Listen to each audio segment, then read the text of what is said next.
Bienvenue au ministère La Foule de Racheter. Nous vous saluons et souhaitons tous une année bénie en Christ Jésus. Nous sommes en 2021 qui est notre année de la croissance, de la sagesse et la faveur divine. Ensemble, avec le glorieux Saint-Esprit, nous vous offrons cette série d'enseignements qui va nous aider à comprendre et à grandir, à croître selon la volonté parfaite du Seigneur. Nous allons prier. Seigneur, merci Dieu d'amour, Dieu de gloire et Dieu de paix. Merci pour tous tes bienfaits, car c'est toi qui nous donnes ta parole de vie, car c'est toi qui nous donnes la parole qui nous éclaire, ta parole qui nous montre le chemin, ta parole qui enlève les écailles de nos yeux, afin que nous puissions bien voir clairement selon toi, Seigneur. Nous nous abandonnons simplement au glorieux Saint-Esprit. Nous nous confions simplement en lui. Que toute la gloire, la louange et l'honneur te soient rendus au siècle de siècles et au nom de ton Fils Jésus-Christ, on a ainsi prié. Amen. Être chrétien, c'est un grand privilège. Très peu d'entre nous arrivent à saisir cette grâce. Pourquoi ? Très peu seulement arrivent à comprendre que, en étant chrétien, en portant l'identité de Jésus-Christ, ma vie change, je deviens une autre personne. Alors, pourquoi les gens n'arrivent pas à saisir cette grâce? C'est Dieu qui ment? C'est sa parole qui ne dit pas la vérité? Ou ce sont ses serviteurs qui ne prêchent pas la vérité? Ou encore, ce sont nos oreilles qui ne mettent pas en pratique ce que nous prêchons.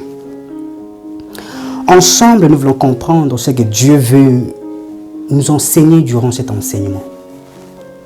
Parce qu'il y a beaucoup de frustration au sein de chrétiens, au sein de l'Église de Christ. Entre les chrétiens, il y a des compréhensions de guerre, de trahison, de manquement et de pleurs. Mais Dieu n'a jamais menti. Depuis que le monde est monde, Dieu ne ment pas. Depuis que cette parole est venue ou a été rédigée jusqu'à maintenant, on n'a jamais trouvé de mensonge à l'intérieur d'elle. Ses serviteurs également, il y a certains qui prêchent la vérité et d'autres qui se laissent aller dans d'autres doctrines qui n'ont rien à voir avec ça. Mais ce n'est pas le problème. Le problème, ce sont nos oreilles qui ne mettent pas en pratique ce que nous prêchons. Parce que, pas seulement gober, pas seulement accepter, pas seulement dire oui parce qu'on vous a prêché la parole, l'évangile, mais aussi d'essayer de vérifier si ça concorde avec la volonté parfaite de Dieu. Ou bien c'est qu'on vient de me dire maintenant, c'est qu'on vient de me prêcher maintenant, c'est vraiment lié à la volonté de Dieu ou pas, ou selon où je vais agir, où je veux croire, selon les désirs de ma chair, selon ce que je ressens que c'est bien pour moi. Alors aujourd'hui, nous allons nager sur notre première émission, ou notre premier enseignement sera basé sur Jean chapitre 1, verset 1er, on va descendre jusqu'à 4, 3. On va essayer de comprendre qu'est-ce que Dieu veut nous apprendre. Pourquoi on veut commencer avec sa parole? Pourquoi on ne va pas commencer avec autre chose, autre activité ecclésiastique? On commence seulement avec la parole de Dieu. Parce que tout a été créé par elle. Et rien de ce qui a été fait sans elle. Et en elle, il y a la vie. Et Dieu aussi ne fera rien du tout. Ne parlera pas et rejeter sa parole. Dieu ne parlera pas de ce que Dieu a parlé, contredit sa propre parole. Dieu et sa parole sont un. Celui qui veut connaître Dieu, celui qui veut grandir. C'est notre année d'ailleurs de la croissance. Beaucoup ne croient pas, beaucoup n'arrivent pas à saisir la grâce de Dieu parce qu'ils n'ont pas encore été en communion avec ce Dieu. On ne peut pas être en communion avec Dieu dans la prière. Non plus en train de gêner. Non plus en train de louer, non. Pas seulement ça. Au commencement, je lis au nom de Jésus-Christ. La Bible dit au commencement était la parole et la parole était avec Dieu et la parole était Dieu. Elle était au commencement avec Dieu. Tout a été fait par elle et rien de ce qui a été fait n'a été fait sans elle. C'est clair. Personne sur la terre était avec Dieu que sa parole. Personne sur la terre connaît Dieu mieux que sa parole. Même moi qui vous parle, je connais Dieu en moitié. La parole de Dieu connaît exactement qui est Dieu et ce que Dieu veut de nous. La volonté de Dieu parfaite là est cachée dans sa parole. Et Dieu veut à ce que nous tous nous puissions grandir, connaître sa volonté dans notre vie et surtout croître dans la sagesse, car le monde où nous vivons, c'est un monde où est rempli beaucoup de négativité, beaucoup d'hérésie, beaucoup de mensonges. Et le diable, c'est un peur de mensonges. Il aime toujours venir avec des doctrines qui n'ont rien à voir avec la volonté de Dieu pour essayer de nous distraire. Alors, au commencement était la parole et la parole était avec Dieu. Celui qui rejette la parole de Dieu ne fera rien de durable dans sa vie. Vous savez, la vie chrétienne, ce n'est pas une vie où on doit aller avec des imaginations parce que les gens nous obligent de faire quelque chose, ou ils nous proposent, ou ils nous promettent, ou ils prophétisent sur nous. Non.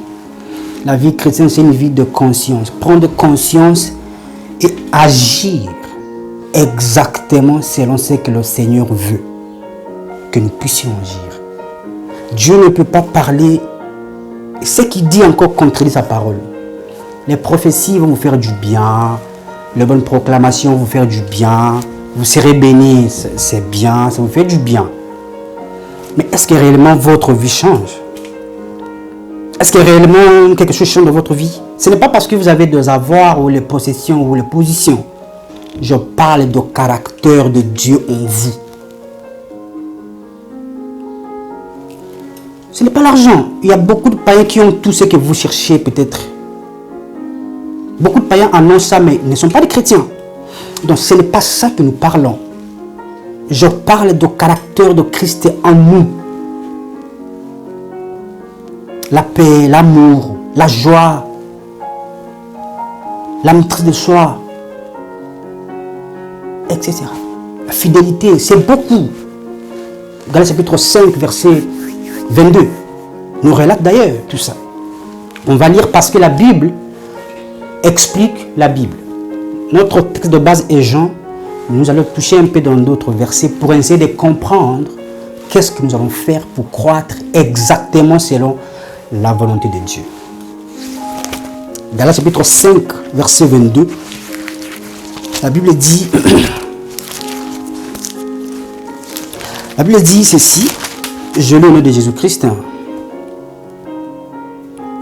Mais le fruit de l'esprit est l'amour, la joie, la paix, la patience, bonté, bienveillance, fidélité, douceur, maîtrise de soi.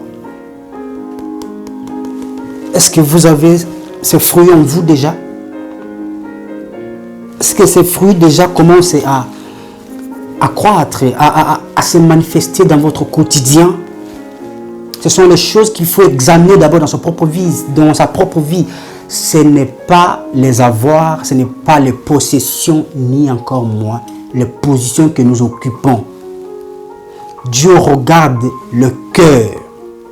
Dieu ne regarde pas si j'ai combien de comptes de l'argent dans mon compte bancaire, non. Dieu n'a pas besoin de voir si j'ai combien de voitures dans mon parking, non. Dieu veut voir l'état de mon cœur. Qu'est-ce que mon cœur représente devant Dieu? Alors, on ne peut jamais avoir une bonne conduite ou porter de bons fruits si normalement on rejette la parole de Dieu. Car elle nous dit tout ce qui vient de Dieu. Lorsque la Bible dit qu'au commencement était la parole, peut-être beaucoup de gens prennent ça à la légère. C'est une vérité. Elle ne ment pas. C'est vérité vraiment comme ça. Elle est avec Dieu. Et tout ce qu'elle dit, Dieu sait. Et Dieu veut que nous puissions appliquer. Écoutez la parole de Dieu. Écoutez, participer dans des prières et participer dans des réunions de l'église. Tout ce que vous voulez, c'est bien. Mais ce n'est pas ça que nous avons plus besoin. Nous avons plus besoin d'écouter ce que notre Créateur nous dit.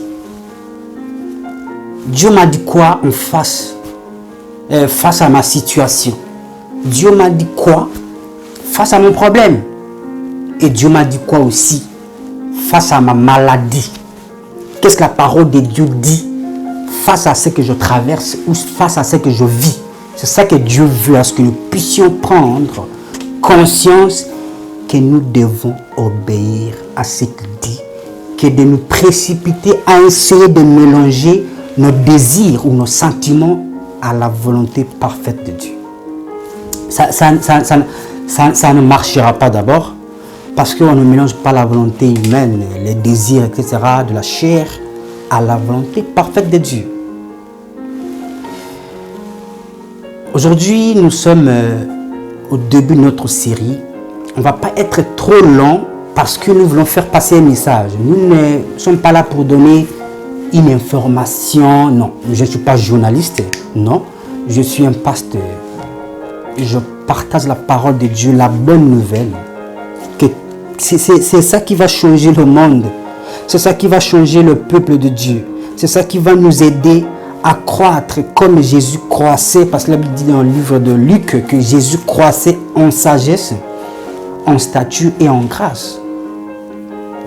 Non, aussi pourquoi on ne veut pas grandir, pourquoi on ne veut pas croître. Parce que le fait que nous sommes toujours des bébés spirituels avec des mauvaises pensées, parce qu'un bébé c'est un bébé, c'est tout, c'est clair. Tant que nous sommes toujours des bébés spirituels, parce que nous devenons des bébés spirituels, on n'est pas chrétien, on devient chrétien, n'est-ce pas? Et alors, lorsque nous devenons des chrétiens, nous devons grandir, n'est-ce pas? Jésus, d'ailleurs, il grandissait lui-même, il croissait, la Bible dit, il croissait lui-même, Jésus. Alors, pourquoi pas vous, pourquoi pas moi de croître et de grandir selon la volonté de Dieu qui m'a créé? C'est Dieu qui connaît pourquoi je suis sur la terre. C'est Dieu qui connaît pourquoi vous êtes sur la terre. Tant que vous ne faites pas ce qu'il vous dit, vous n'aurez pas un bonheur durable. Et en plus de cela, l'enfer existe. Le paradis existe. L'enfer, ce n'est pas pour ceux qui tuent seulement les gens. Non. Mais pour tous ceux qui prennent la volonté de Dieu et la bafouent. Ils jouent avec ça. Et minimisent l'autorité de Dieu, de la parole de Dieu. Et se précipitent à faire autre chose. L'enfer entend ces gens-là. Bien que l'enfer, ce n'est pas un mot biblique. Mais on va expliquer ça. Nous avons de série en série d'enseignements que vous allez bien comprendre. C'est que nous sommes en train de vouloir partager avec vous. Nous voulons communiquer la bonne nouvelle. À ce cas, nous voulons aller étape par étape pour nous faire tous comprendre. Parce que vous n'avez pas encore eu la chance de me voir en face. C'est ma première fois d'apparaître devant vos écrans. Alors, la semaine prochaine, le dimanche, nous aurons maintenant la deuxième série qui va encore plus nous faire comprendre notre message si on voulait parler de quoi. Alors, sans plus tarder, je vous laisse sur la protection de Dieu. Aujourd'hui, on a commencé avec la parole de Dieu. La prochaine série, on n'est pas encore allé loin. C'est doucement, étape par étape avec Dieu. Mais on ne va pas trop prendre du temps parce que nous ne sommes pas encore habitués aux téléspectateurs. Mais c'est avec le temps que nos messages seront captés qu'on va bien enchaîner pendant 2 heures. Parce que je suis un enseignant, pas seulement pasteur, mais j'enseigne la parole de Dieu et ça prend du temps pour expliquer. Ce n'est pas les informations que je vais transmettre. On se retrouve le dimanche prochain